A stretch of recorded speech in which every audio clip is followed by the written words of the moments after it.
Humayun Faridi sir একটি চমৎকার কথা বলেছেন। কথাটি এমন, বিয়ের পর পুরুষের ধ্বংস অনিবার্য।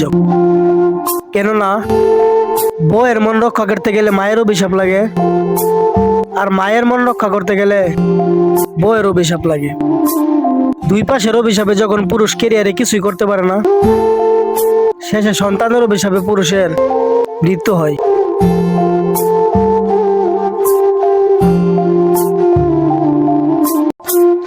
হুমায়ুন ফরিদি স্যার একটি চমৎকার কথা বলেছেন। কথাটি এমন, বিয়ের পর পুরুষের ধ্বংস অনিবার্য।